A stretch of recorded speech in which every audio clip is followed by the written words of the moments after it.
Magandang araw po sa ating lahat at nandito po muli tayo para magbahagi ng ating kaalaman at experience.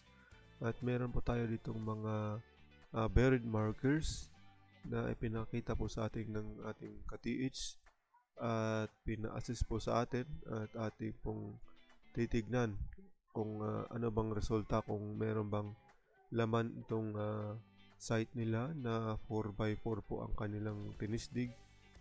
Meters po yun, 4x4 meters, at malalaman po natin kung may laman kaya ito o wala. So, tignan po natin kasi ang dami po nilang nakitang buried markers. At ito na po yung mga markers na nakuha po nila. Panoorin po natin.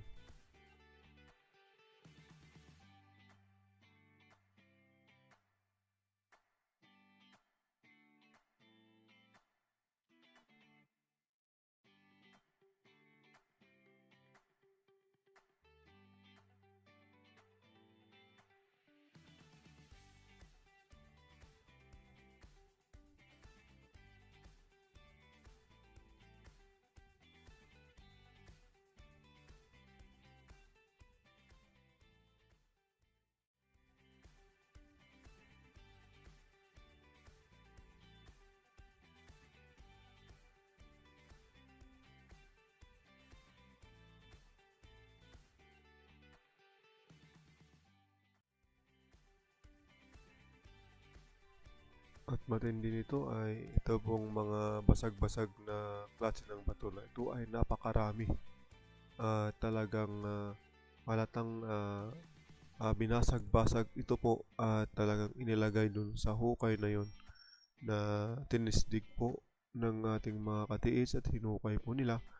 At ito yung napakarami ng ganito. May mga banga pa po at mga pinggan po nung sinaunang panahon. So, pero maraming ganito at saka yung mga banga na basag-basag po at napakarami. Ituloy lang po natin ang panonood ng mga buried markers.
At itong marka na to po ay meron po siyang Pintura po yan. May pintura po ng red po yan.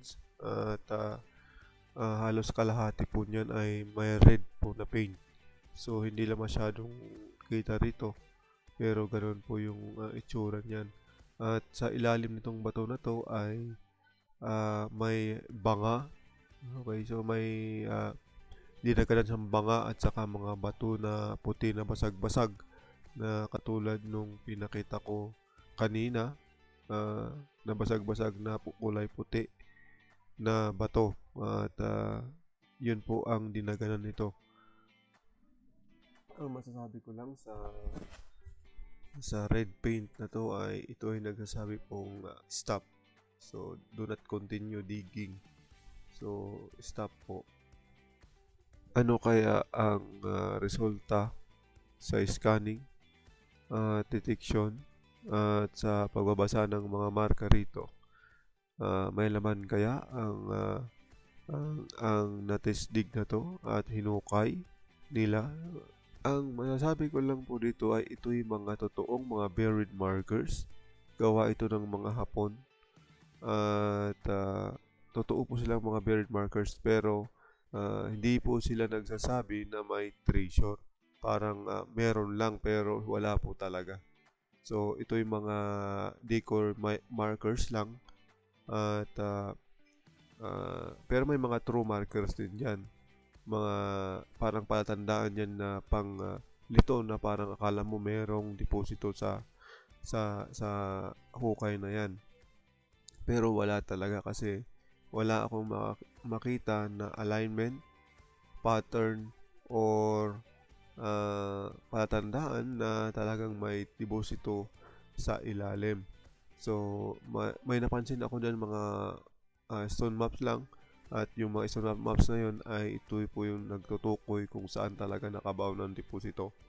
At kailangan basahin yun at pag-aralan ng area para matukoy yung exact location.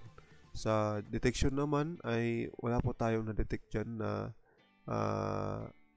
disturb or tunnel or vertical tunnel or horizontal tunnel, kaya wala po. So hindi po na-disturb yung lupa sa ilalim, kaya wala po tayong ma-detect na tunnel, okay, o tunnel po. So ngayon, kahit po sa scanning at detection po ng item ay wala po. So ang masasabi ko kakatiits, ito yung mga buried markers lang at nagsasabi lang po na may mga deposito sa paligid pero wala po dun sa hukay po nila. So kailangan lang ulit isurvey yung area. So yun naman po, maraming salamat po.